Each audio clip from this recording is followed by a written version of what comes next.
Pagu era uma pessoa de um espírito bastante rebelde. Lia, como ela suportou a disciplina do Partido Comunista?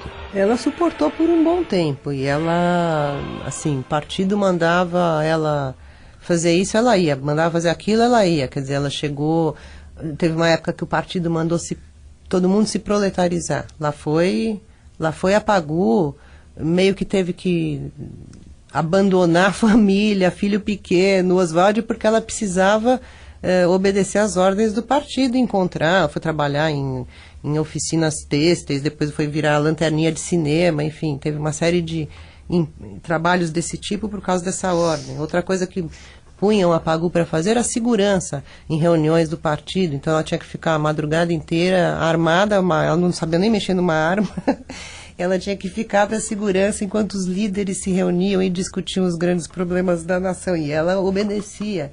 E aí, quando ela começou a se revoltar contra as ordens do partido, ela foi massacrada, né? Era uma época em que o comunismo era dominado pelo stalinismo, uma época triste do movimento de esquerda, e a Pagu se revoltou, não aceitava uma série de coisas, tentava discutir, mas foi bastante massacrada. Lia, como foi a vida de Pagu na prisão? A Pagu foi presa milhares de vezes em manifestações e etc, etc. E depois ela teve um momento em que ela ficou presa de 1935 até 1940. Foram 5 anos de prisão. Um tempo em São Paulo e um tempo no Rio de Janeiro.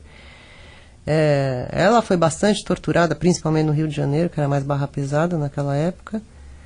Além de ter sido bastante maltratada pela prisão em si, pela polícia, ela foi também maltratada pelos companheiros que estavam presos e que queriam que ela obedecesse fielmente a tudo que o partido ditava. Ela ficou muito doente na prisão, ela teve que ser hospitalizada, saiu da prisão muito magra, muito doente, e a partir daí, de 1940, ela decidiu se voltar para uma outra coisa, para a militância, digamos, na cultura, nos jovens. Ela se dedicou muito aos jovens, a incentivar jovens do teatro, principalmente.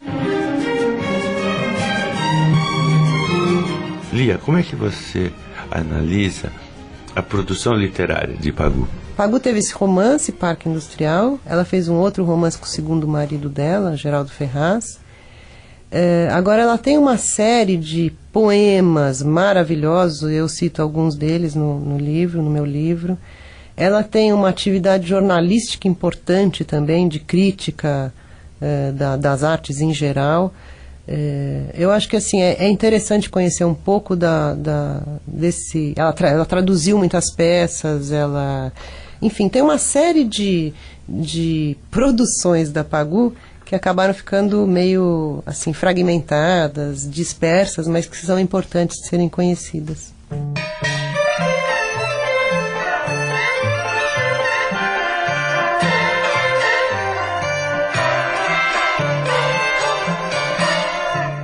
Lia, você poderia comentar a importância das viagens na formação intelectual da Pagu?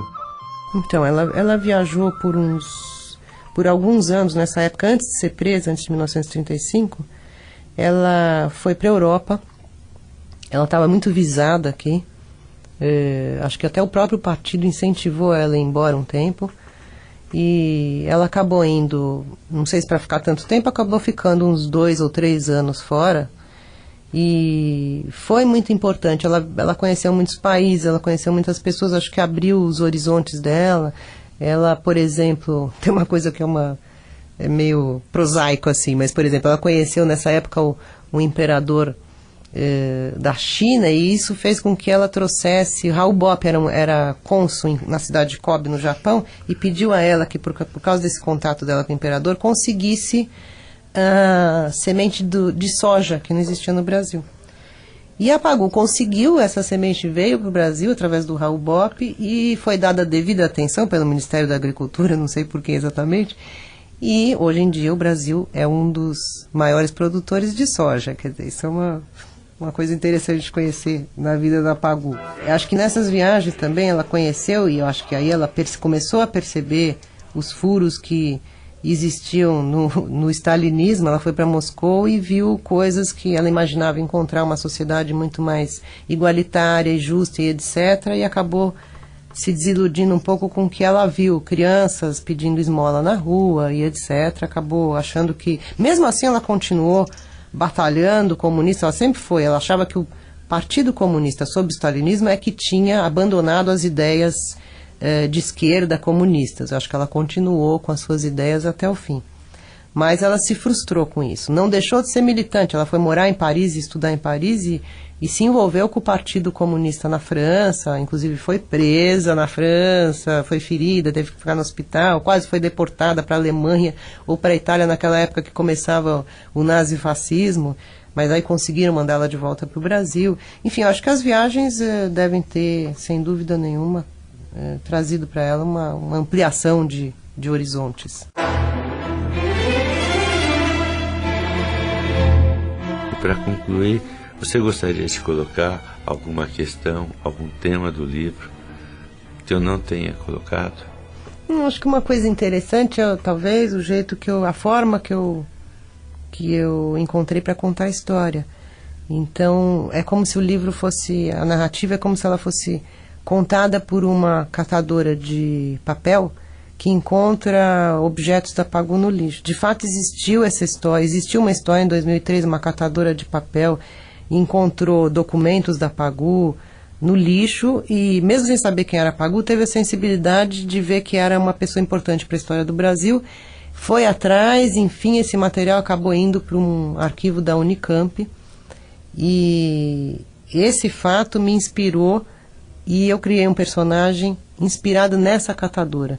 Essa catadora, na verdade, chama Selma, uma pessoa maravilhosa, e eu criei uma personagem que chama Thelma, inspirada na Selma. Lia Zartes é autora do livro Pagou, edição ilustrada a 4 cores. Este volume integra o catálogo da Cáliz Editora.